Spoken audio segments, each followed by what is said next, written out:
In this episode, I'm going to be listening to the Warning's Inner Sandman, both the viral version and the one from the 2023 concert. Let's get started.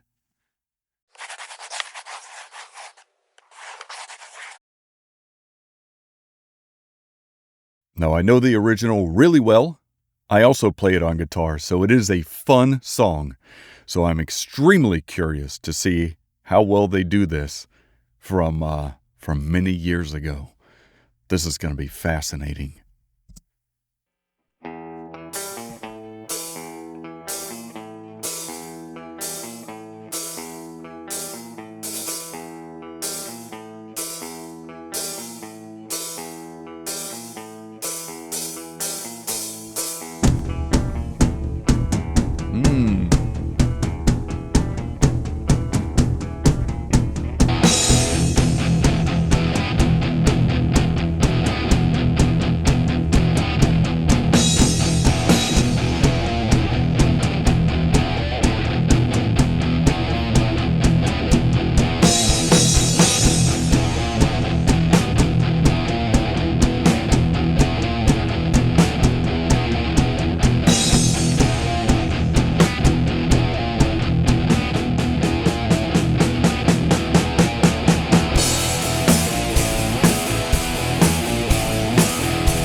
I would have stopped it before her solo because I did not want to stop this at all.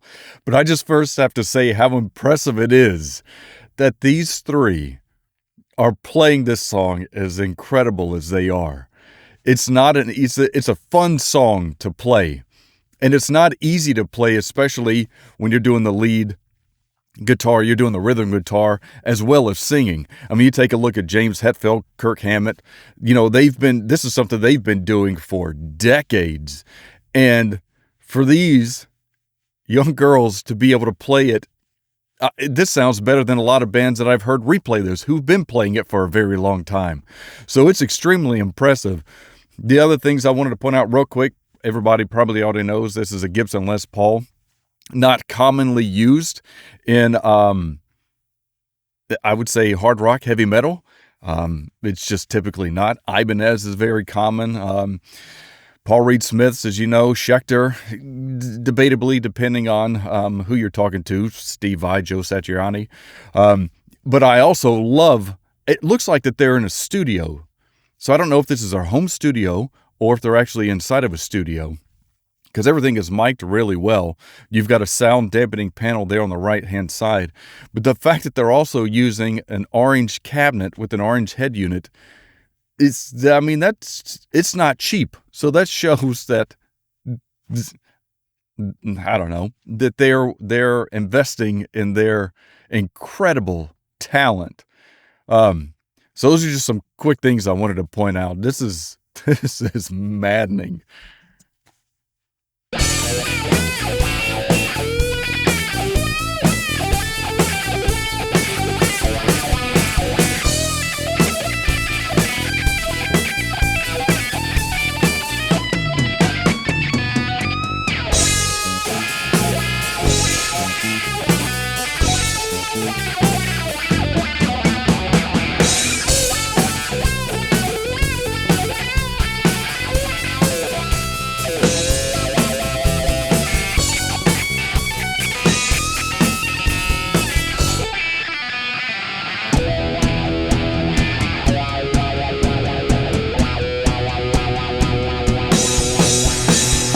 before they go on, I just wanted to point out, I mentioned this before. Now, obviously, she is younger than the last one that I saw of their live concert. But I just want to talk about the dexterity again with the utilization of her pinky finger. It is not Kirk Hammett is an incredible guitarist. Not only is he fast, he's also an emotional player. And those are, in some cases, very difficult to replicate. And she did a fantastic job in doing that. And still being able to maintain essentially every note that Kirk Hammett ever hit. So it's impressive. But I wanted to just, again, talking about her dexterity. And several of you have mentioned in the comments that she does have smaller hands, especially being younger here. And a Gibson they're wide-necked. I mean, it is not a guitar that typically, it's not a first guitar that most people will first learn to play on and play with because they are heavy. I mean, it's solid. If you pick up, Paul Reed Smith or even a Fender Strat or Telecaster, they're thinner bodies. They're still solid, but they're a lot lighter. And the necks are typically thinner and not as wide. So the fact that knowing through the comments that she's got small hands already and playing this well on such a wide, thick neck. I mean, again, we're talking the width being thick, but also the actual thickness of the neck itself. If you compare it to a Fender Strat, it is not as wide and it's thinner. So it's an easier one, especially, and I have big hands, and I actually prefer the Strat over the Les Paul. My point, though, is just it's impressive just to see her play these with so much precision as well as dexterity. It's massively impressive. I mean, just look at how far her fingers are apart. Now, again, when you get up into the higher 20s of the fretboard, the frets do become smaller. But you've got to remember, she has to hold down two other strings that are several frets higher on top of hammering on and off the pinky. It is not normally easy. Some guitarists will actually just hammer on that last note. So instead of actually plucking using their pinky, they'll use a hammer-on with their index finger, their middle finger, whichever one they're comfortable with, and hammer on the fret itself instead of actually plucking and hammering. So this is just impressive. I'm just going to let this play out again because I just want to hear it again and to watch her do this.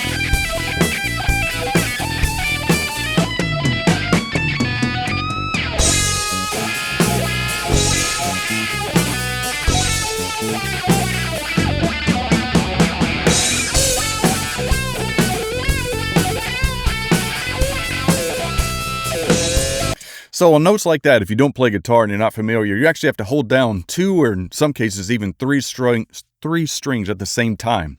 Let's just say it's only two because I think it is right at this moment. You have to hold one finger in position without moving or bending.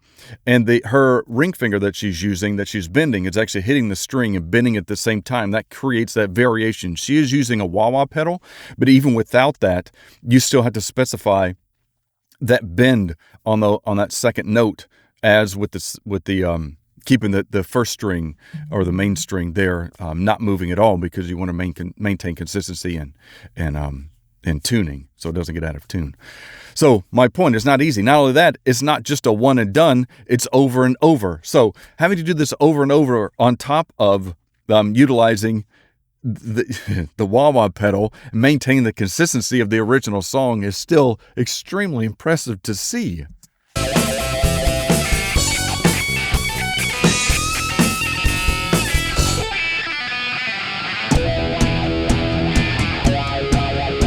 The drum is perfect. Lars Ulrich is an incredible drummer. And her keeping up with that is just massively, massively impressive. Jason Newsted? Oh, he's left. And he was the bassist. She's doing a phenomenal job on the bass as well. And I think also someone had mentioned in the comments, and I'm taking way too long with this, but someone had also mentioned in the comments that she has perfect timing, which is key for any band. Somebody has to be. So the fact that the bassist, and again, her age is just incredible.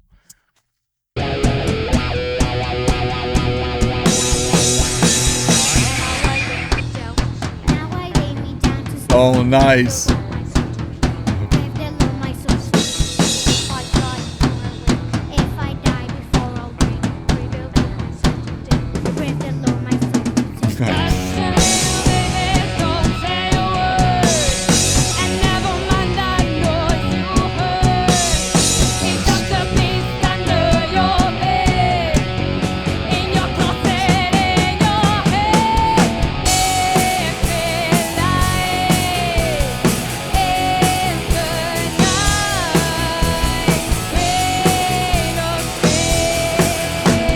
Just something else I want to point out real quick, just to further show my gratitude for her playing. This song, again, is not overly complicated for the rhythm, as far as the number of notes. But it is a little complicated because of the timing, because it goes dun, dun, dun, dun, dun, dun. And she's also having to maintain a different rhythm in singing. So to be able to maintain her rhythm, as well as continuously play the guitar at the beat stages that she is just impressive. So if you pay attention to her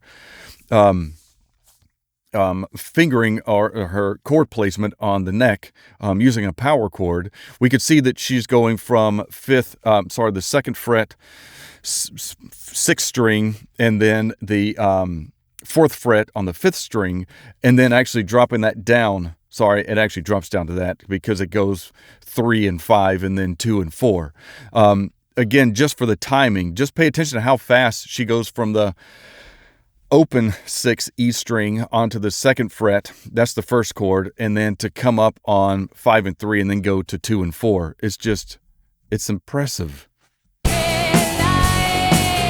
Right there. Right there.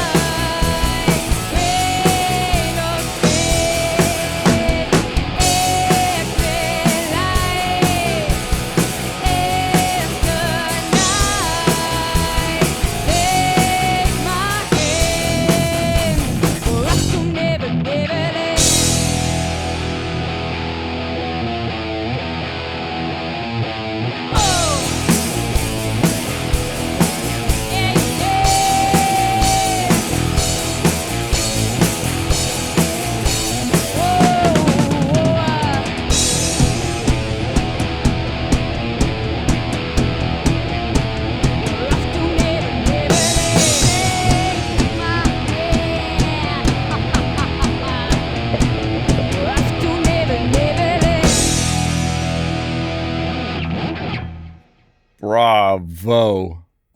I have chill bumps. So bear with me. I'll be back, and I want to check out the recent 2023 concert version. I'll be right back. Okay, I've got it pulled up. I was just blown away just watching them as kids. I'm older, so I'll just call them kids, playing something that's that impressive. So now I'm extremely curious what this is going to be like years later.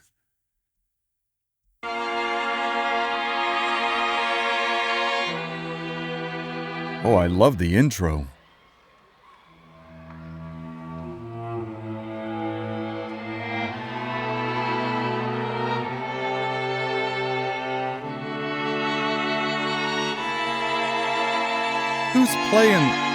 Who's playing the cello and violins?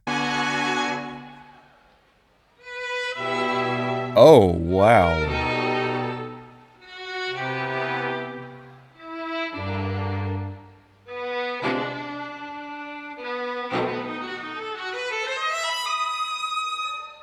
What a great lead in to this. Oh.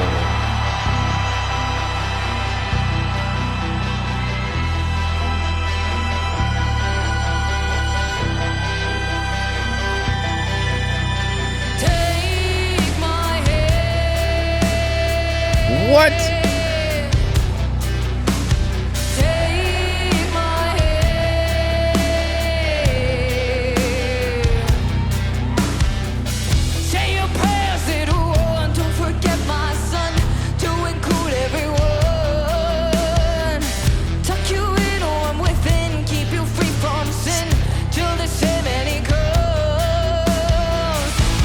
I love that they've actually brought it down a beat. So it's not the original speed, it's just so elegant. What?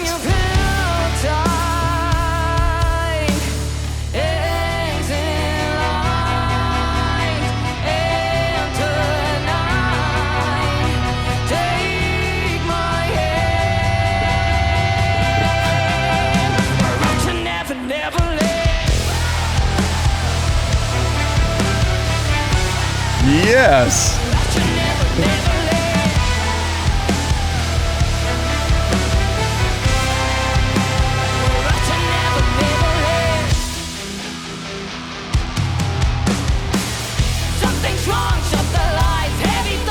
I love that she also has the same guitar as James Hetfield.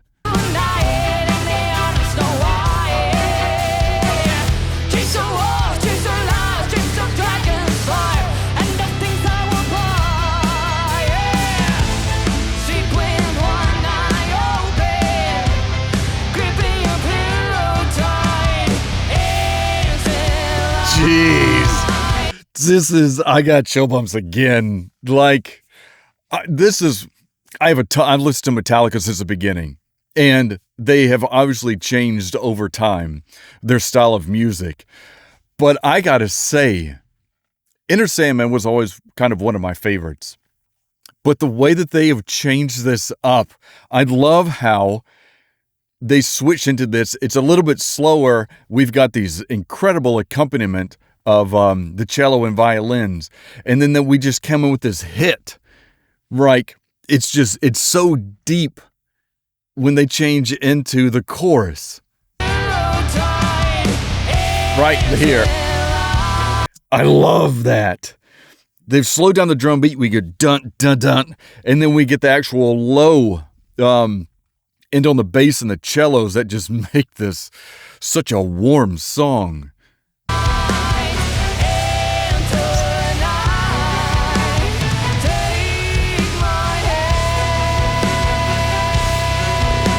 Jesus.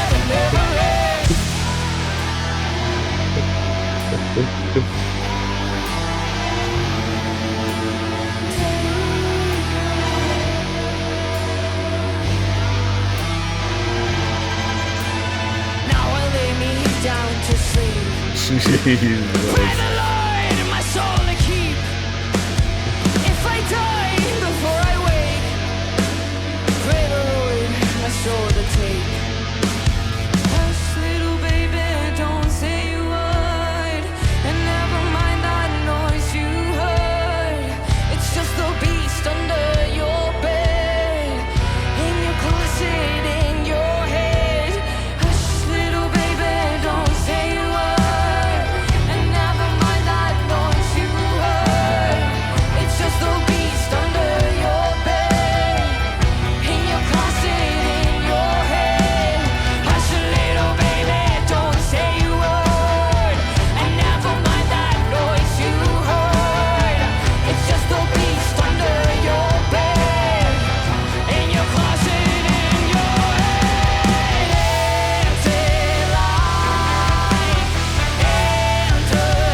I have chills again. I love how they have changed this. It is, I wouldn't, I don't want Metallica to be mad at me, but I actually prefer this version better. It's so smooth and so full.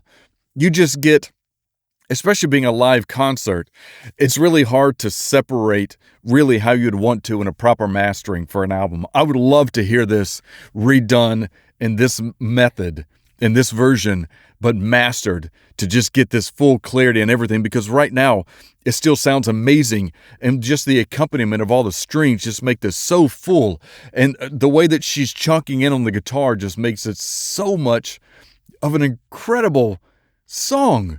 I'm going back just a little bit because I love how we hear this. I can't tell yet if it is the violins or her guitar that's doing the chunking in the background. We just hit this chun, chun, chun, chun, chun.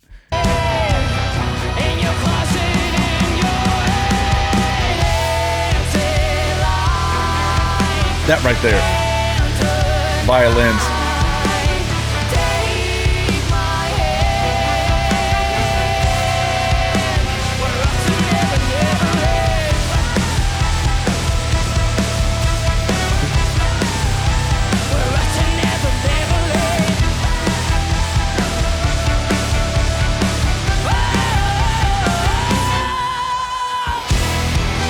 Jeez.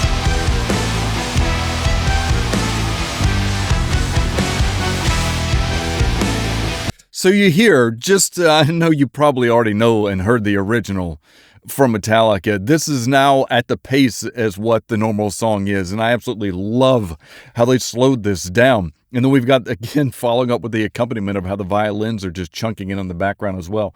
The other reason that I stopped this was because her double drum beat right before this. We just hit, it's not an easy thing. I don't play drums. I know drummers. And it's not an easy thing to do with as much as she's got going on and to just be so precise on that dun-dun.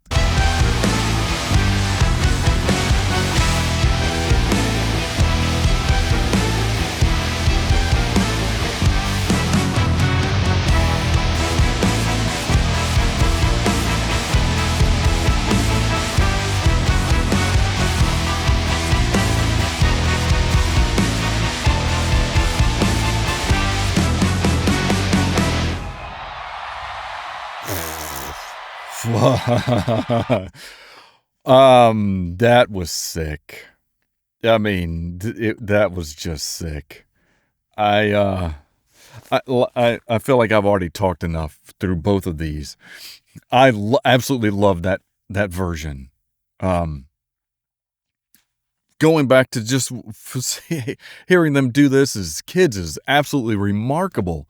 And then, of course, you know, playing this over and over again and just growing as a musician and then just creating a version of this is just absolutely remarkable. It's a fantastic way to go from their original release of doing it into having this one. I can't imagine what it would be like in concert to experience this, especially having followed them from the beginning, which I obviously haven't. But I can't imagine having heard that for so long, being viral, and then being in a concert and hearing this version. It's just like you'd want to jump out of your skin. There's nothing else I can really articulate. This was insane. This was absolutely fantastic. Both were just fantastic versions. So I appreciate the recommendations. I already had this on my list. Somebody had recommended maybe doing these back to back as I've done to look at the viral and then take a look at this live version. But man, what? Well, that's mind-blowing. It's hard to articulate my excitement being in this booth. I just want to mention this really quick because I have proper line levels for everything. I don't gate my mic. I've got my Sennheiser MK416 shotgun microphone. As much as I want to clap and stand up and run around and even yell, I can't.